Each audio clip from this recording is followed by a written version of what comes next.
굉장히 많이 있습니다.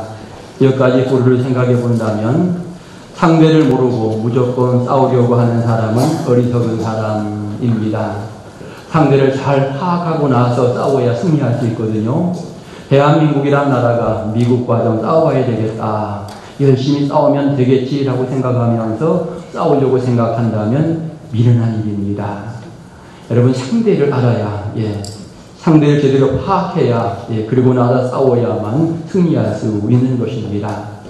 그런가 하면 잘못된 목표에 열심을 내는 사람, 어리석은 사람입니다. 목표가 올바라야 되는데 바른 목표가 아니고 잘못되어진 목표, 그릇된 목표를 세워놓고는 그것을 이루어 가려고 열심을 다하는 사람은 참으로 어리석은 사람인 것입니다. 자기 생각대로 신앙생활하는 사람은 어리석은 사람입니다. 신앙생활은 하나님의 귀중한 말씀이 있고 교회 안에 체계가 있고 질서가 있습니다. 거기에 맞추어서 신앙생활을 진행해 나가야만 은혜롭게 믿음 생활을 하게 되어지는데, 사단은 항상 뭐라고 이야기합니까? 야, 네 맘대로 해봐, 너도 잘할 수 있어 라고 이야기하는데, 어리석은 사람에게 항상 사단은 그와 같은 말들을 하게 되는 것입니다. 수많은 사람들이 세상 살아가며 나름대로의 목표를 가지고 세상을 살아갑니다. 오늘 여러분에게 목표는 무엇입니까? 그리고 그 목표를 이루기 위해서 여러 가지 일들을 진행해 나가게 되는데, 예를 들어 목표도 단기 목표가 있고 중기 목표가 있고 장기적인 목표가 있습니다. 한 1년에서 3년까지 내가 무엇을 어떻게 해야 되겠다, 내가 20대, 30대, 40대까지 무엇을 해야 되겠다. 흔히 이제 젊은 사람들이 결혼하고 내가 10년 내에 집을 좀 사야 되겠다, 어떤 목표를 세우게 되는데, 적어도 목표를 세우고 난 다음에는 그 목표를 이루기 위한 과정들이 매년 진행되어야 그 일들이 실현이 되는 것입니다. 목표는 10년 목표를 딱 세웠는데 한 해 안에 하는 일이 전혀 없다 그러면 이 목표는 세워놓나 마나한 이와 같은 목표가 되는 것입니다. 결국 목표를 바르게 세워야 하고 목표를 이룰 수 있는 정확한 방법들을 하나하나 이제 준비해 나가고 진행해 나가게 될 때에 그 목표가 계획 안에 이루어진다라고 하는 사실을 생각하면서, 그러나 여러분 그 목표를 세우게 될 때 우리는 항상 하나님의 도우심, 하나님의 인도하심을 생각하면서 말씀 안에서 목표를 세워가는 이와 같은 신앙의 지혜를 가져야 하는 것입니다.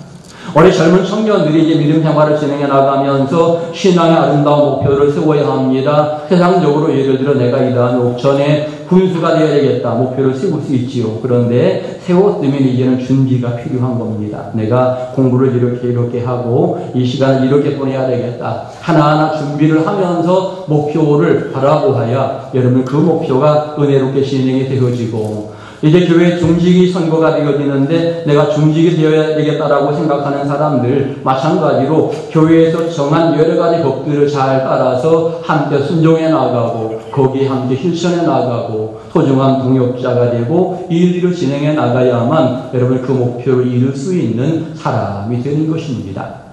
항상 선거하고 나면 많은 분들이 아쉬워합니다. 많은 분들이, 또 어떤 분들은 마음에 낙심이 되었다고 이야기합니다. 그런데 여러분, 우리는 그럴 때에 내가 다시 한번 신앙을 바르게 가져야 되는구나 이렇게 생각하면서 자신을 돌아볼 수 있어야 되는 이와 같은 기회가 되어야 하는 것입니다. 바른 목표를 가지고 바르게 계획을 세우고 추진해 나가야만 바르게 쓰임받는다라고 하는 것을 꼭 기억하시면서, 여러분 오늘 본문에 등장하는 청년이 있습니다. 이 청년을 평가해보면 이 청년은 부자입니다. 이 청년은 명성이 있고 지위가 있는 사람인 것 같습니다. 이 청년은 율법대로 살려고 열심을 다하는 사람, 나름대로 인간적으로는 굉장히 좋은 장점을 다 가지고 있는 사람이 오늘 본문에 등장하는 이 청년의 모습입니다. 그런데 이 사람에게 목표가 있는데 목표 중에 하나가 영생이라고 오늘 성경을 통해서 표현을 해주고 있는 것입니다. 목표가 있기 때문에 그는 이제 예수님에게 찾아와서 이야기합니다. 선한 선생님이요, 내가 어떻게 하여야 영생을 얻겠습니까? 라고 이야기하고 있는 것입니다. 사실 뭘 해서 영생을 얻는다라고 하는 것은 잘못된 생각인데 이 청년은 분명하게 내가 무엇인가를 통해서 충분히 영생을 얻을 것이라고 하는 그릇된 생각을 가지고 있는데 그 생각이 잘못된 것인지를 알지 못하고 있는 것입니다. 결과적으로 무엇을 행함으로는 절대로 영생이 되지 않는다라고 하는 것을 성경은 여러 번 이야기합니다. 사실 아직 예수님의 귀중한 십자가의 사역이나 모든 것들이 진행되기 이전이기 때문에 율법적인 삶을 살았기 때문에 당연히 이 사람은 이렇게 말할 수밖에 없는 그런 현상입니다. 그러나 오늘 은혜 받은 저와 여러분들은 알지요. 구원받는 것, 영생 얻는 것은 행함으로 되는 것이 아니구나. 너희가 그 은혜에 인하여 믿음으로 말미암아 구원을 얻었나니 이것은 너희에게서 난 것이 아니요 하나님의 선물이라.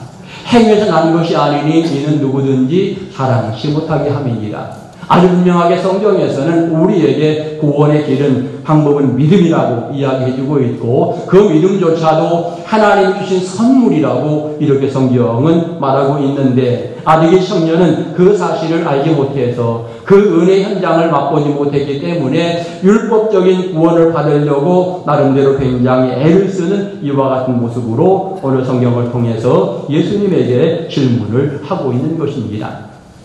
예수님은 그 청년에게 맞게 이제 대답을 해줍니다. 일단 율법을 지키라고 이야기합니다. 17절에 보면 내가 생명에 들어가려면 계명을 지키라. 율법을 지키라고 말씀하니까 여러분 이것은 어떤 면의 구약의 어떤 전통의 개념들을 그대로 설명하면서 그들은 율법을 지키면 의인이 된다. 의인이 되면 구원받았다라고 생각하는 이와 같은 나름대로의 논리에 따라서 율법을 지키면 구원받는다. 이 청년은 생각하게 될 때 나는 율법을 다 지켰으니 구원받았다. 이 예수님에게 확증만 받으면 된다. 아마도 이와 같은 생각을 가진 것 같습니다. 그래서 그는 율법을 이제 통해서 구원에 관한 부분을 확증하려고 질문을 했고 예수님은 율법을 다 지키라 이렇게 말하고 있는 것입니다. 그랬더니 이 청년이 내가 그런 모든 율법을 잘 지켰습니다. 사실 무슨 율법이냐고 질문을 하게 되고 십계명에서 몇 가지를 언급하게 됩니다. 그랬더니 그런 정도는 내가 어려서부터 잘 지켰습니다. 이 말은 그 외에 다른 율법도 내가 나름대로 잘 지켰습니다. 율법에는 내가 자신이 있습니다. 라고 이야기하는 이와 같은 모습을 그가 이야기하고 있는 것입니다. 아주 자신만만하게 이 청년이 이제 율법 지켰음을 자랑하면서 어려서부터 내가 그것을 지켰습니다. 라고 이렇게 이야기하는데 예수님은 계속해서 말을 이어가게 되어지는 것입니다.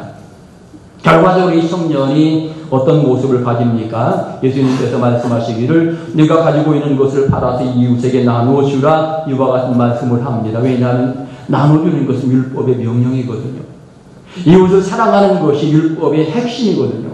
그렇기 때문에 그 사랑의 실천으로서 이제는 내가 굉장히 재산이 많은데 그것을 가지고 나눠주고 그 다음에 다 나눠주고 나를 따르라 예수님이 그렇게 말씀하시게 되었더니 이 청년은 결국은 근심하여 돌아갔다. 이렇게 성경은 말하고 있는 것입니다. 22절에 그 청년이 재물이 많음으로 이 말씀을 듣고 근심하며 가니라. 여러분 우리가 세상 살아가면서 이것저것 자랑하려고 할 때가 많습니다. 그러나 여러분 주님 앞에는 아무런 의미가 없음을 생각해야 합니다. 첫째로 자기 공로를 가지고 구원받으려면 실망한다라고 하는 것이 성경의 소중한 가르침입니다. 이 청년은 자기 공로를 자랑하고 싶었습니다. 자기 공로를 인정받고 싶었습니다. 그런데 결과적으로 행함의 모든 부분까지 연결해서 보니까 자기가 율법을 잘 지킨 것이 아니라 생각해 보니까 행동으로는 지켰다고 생각했는데 실천의 부분은 전혀 있지 않는 이와 같은 부분으로 율법 앞에 결국은 자기 자신의 부족함을 깨닫게 되면서 예수의 곁을 떠나는 이와 같은 모습을 보여주고 있는 것입니다. 우리는 분명히 알아야 합니다. 나의 공로로 나의 수고로 여러분 구원받는 것이 아니라 구원은 하나님의 은혜이고 선물이다라고 하는 사실을 분명하게 알게 되어지고 구원의 새로운 출발, 지금 이 시대에는 예수를 그리스도로 믿음으로 구원 얻는다라고 하는 것이 성경의 소중한 가르침인 것입니다. 이번에 성지순례하면서 우리가 가이사라 빌립보 지역을 가게 되었는데 헐몬산 바로 밑에 이제 큰 이제 바위가 있는 이와 같은 장소인데 그 밑에서 물이 나오는데 얼마나 물이 많이 나오는지 아주 굉장히 물이 많이 나옵니다. 많이 나와서 이스라엘 전역에 그 물이 전달되면서 이스라엘 사람들이 그 물로 생활을 하게 되는데 바로 그 바위 있는 그곳에 신전이 있었습니다. 판 신전이 있고 또는 제우스 신전이 있고 동네에 황제 신전이 있는 이와 같은 장소. 어떤 면에 살기가 굉장히 좋은 장소이기 때문에 거기에 신전이 있는 겁니다. 그런데 그곳에서 예수님이 질문하는 거죠. 사람들이 나를 누구라 하느냐? 그리고 나서 너희는 나를 누구라 하느냐? 라고 질문하게 되는데 그 질문에 베드로가 대답하기를 주는 그리스도시요 살아계신 하나님의 아들이십니다. 아주 멋진 대답을 하게 되었고 그 대답을 통해서 베드로가 굉장히 칭찬을 받고 그 신앙 고백 위에 앞으로 교회가 세워질 것임을 말씀하시는 이와 같은 과정을 보게 되어집니다. 우리가 생각할 수 있는 것은 결국은 구원이라고 하는 것은 행함으로가 아니라 믿음이다라고 하는 사실을 이야기하고 있고 그러면서도 중요한 것은 행함이 중요한 것은 행함을 보이는 것은 어떤 면에 믿음의 사람으로서는 마땅한 일이다라고 하는 것이 오늘 또한 성경에 연결된 가르침인 것입니다. 야고보 기자는 아주 강력하게 이야기합니다. 내가 행함이 없다면 믿음을 실천하지 않은 거다. 내가 행함이 없으면 율법을 실천하지 않은 거다. 율법을 네가 지켰다고 이야기하는데 율법을 지켰다라고 말하는 것은 반드시 행함이 뒤따라야 된다. 행함이 동반되어야 한다라고 하는 것을 성경을 통해서 말하고 있는 것입니다. 예를 들어 우리의 부모가 있습니다. 내가 자녀로 또 살게 되어지는데 자녀가 되기 위해서 우리가 부모에게 효도합니까? 어떻습니까? 우리는 자녀가 되었기 때문에 사실 효도하잖아요. 이미. 효도하건 하지 않건 우리는 자녀잖아요. 이미. 하나님 앞에도 똑같은 겁니다. 우리가 일절하지 않건 우리가 부족함이 있어서 때때로 어떤 죄 가운데 빠지지만 그러나 성경은 그런 우리를 자녀라고 이야기합니다. 자녀. 내가 너를 용서하마 이렇게 선언의 은혜를 허락하게 되어지는데 잘못 되어지는 많은 사람들은 뭐라고 이야기하느냐? 네가 행해야만 내가 하나님의 자녀가 된다라고 이야기하는 거죠. 내가 부모에게 효도해야만 그때 네가 비로소 자녀가 아들이 되는 거야. 그렇게 말하는 것인데 그건 사실이 아니잖아요. 우리가 때때로 불효해도 자녀입니다. 불효해도. 참번 자녀는 끝까지 자녀인 것이고요. 하나님 백성으로도 마찬가지입니다. 우리가 부족한데 결국은 부족하지만 부족함이 있지만 그럼에도 불구하고 하나님은 항상 나를 자녀로 삼으신다라고 하는 사실을 생각을 해야 하고 그러면서 이제 자녀이기 때문에 우리는 그 다음에 하나님이 말씀하시는 말씀들에 순종해 나가는 모습을 가지게 되는 것입니다. 부모에게 자녀로 인정받으려고 재산 상속받으려고 효도하는 게 아니고요. 이미 자녀이기 때문에 효도하는 겁니다. 당연히 해야 되는 이와 같은 부분이 되겠는데 자녀로서 살아가면서 이제 내가 자녀 됐으니까 이 효도 안 해도 된다라고 말하면 잘못된 말이죠. 그 말은. 물론 자녀로서의 어떤 부분이 사라지는 건 아니지만 그러나 자녀 되었다면 이제 반드시 효도해야 되는 우리 하나님의 귀중한 백성이 됐다면 반드시 하나님 앞에 예배하고 영광 돌리고 하나님을 찬양해야 되는 이와 같은 부분이 마땅하고 하나님의 귀중한 자녀이기 때문에 말씀의 가르침 따라 이웃을 사랑하고 또 구원의 복음을 전하고 선한 일들을 진행해 나가는 이와 같은 모습에 순종하는 것은 너무나 당연한 일인 것을 어느 성경은 우리에게 배우게 하고 있는 것입니다. 어느 성경에서 이야기합니다. 부자가 천국에 들어가는 것은 낙타가 바늘 뒤로 들어가는 것 그것보다 때때로 어렵다라고 하는 이와 같은 표현을 하고 있습니다. 결국 이 비유는 어떤 면에서 돈이 많아서 천국에 못 들어간다라고 이와 같은 부분이기보다는 여러분 행함이 얼마나 중요한지를 가르쳐주고 있고 또 다른 측면에 구원이라고 하는 부분은 행함과는 별개로 하나님의 선물이다라고 하는 것을 또 다르게 우리에게 깨닫게 하는 부분인 것을 반드시 생각하면서 우리는 날마다 믿음을 진행해 나가게 될 때에 하나님 앞에 바르게 서서 자녀 되었음에 감사하고 구원받았음에 감사하면서 믿음을 지켜나가는 성도가 되어야 하는 것입니다. 때때로 그릇된 이단들이 여러 가지 방법들을 이야기하면서 천국에 관한 말을 하게 됩니다. 그런데 그 모든 것들은 잘못된 모습이지요.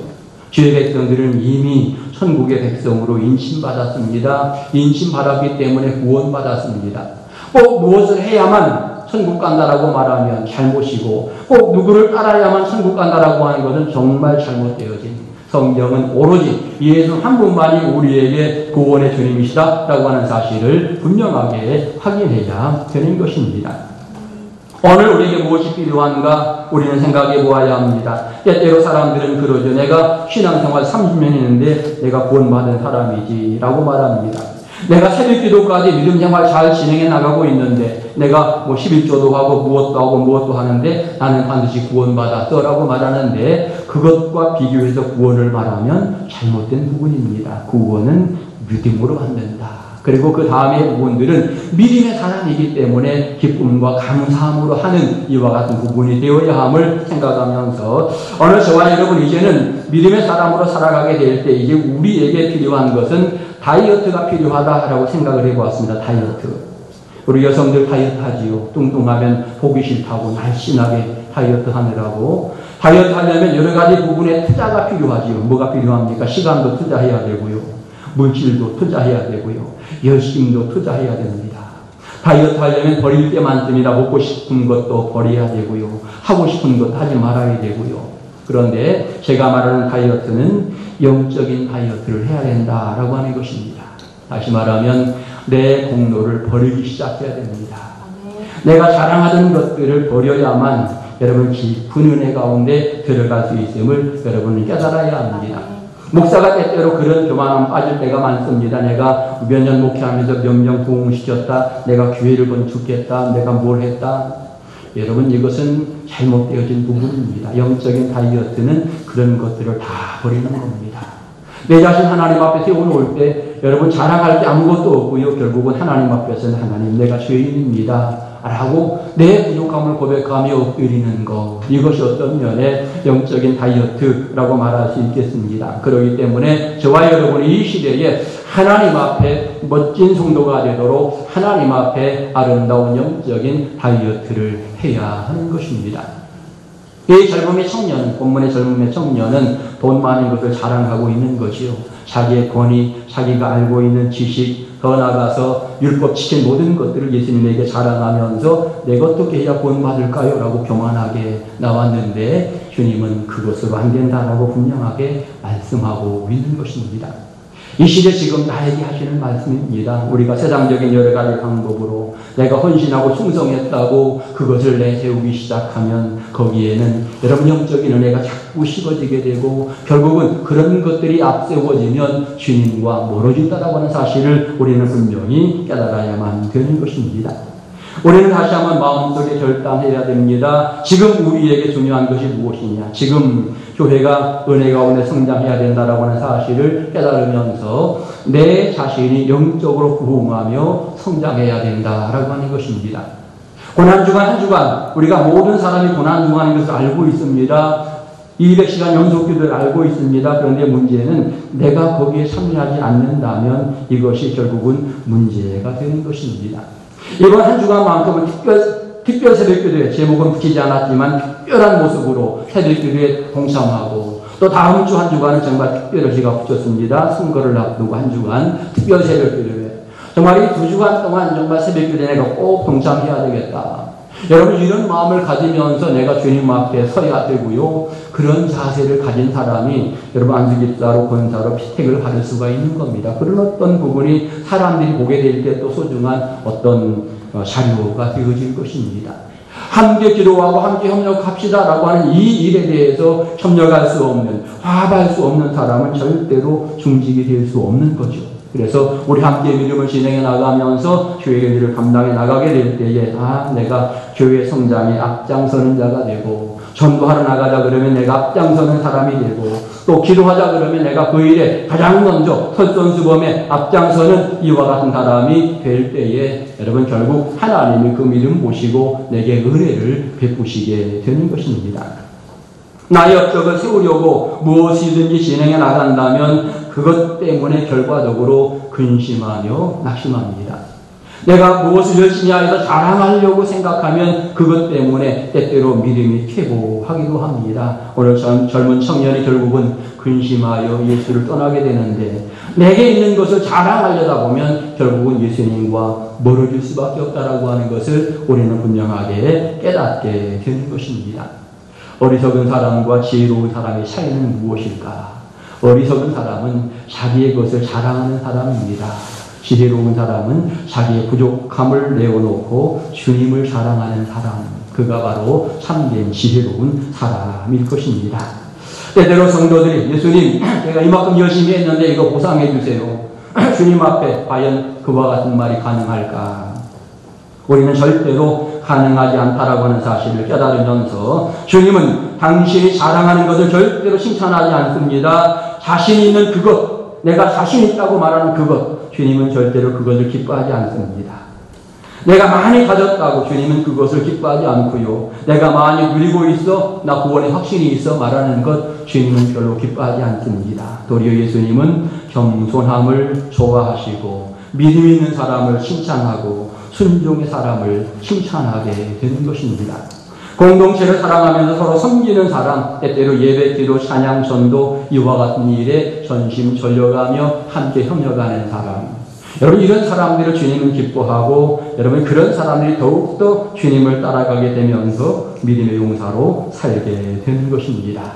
이 한 주간 오늘 젊은 청년의 이 모습이 여러분에게 없기를 바랍니다. 영적인 다이어트를 이루어가면서 내가 생각했던 내게 자랑거리였던 모든 것들을 다 뒤로 하고 십자가 앞에 하나님 나는 죄인입니다. 나를 이끌어 주시옵소서. 내가 이 한 주간 주님 말씀에만 엎드리고 주님께만 순종하겠습니다. 엎드리면서 주 앞에 귀하게 쓰임받는 행복한 한 주간 되시기를 주의 이름으로 축원합니다. 기도드리겠습니다. 전능하신 아버지 하나님 감사를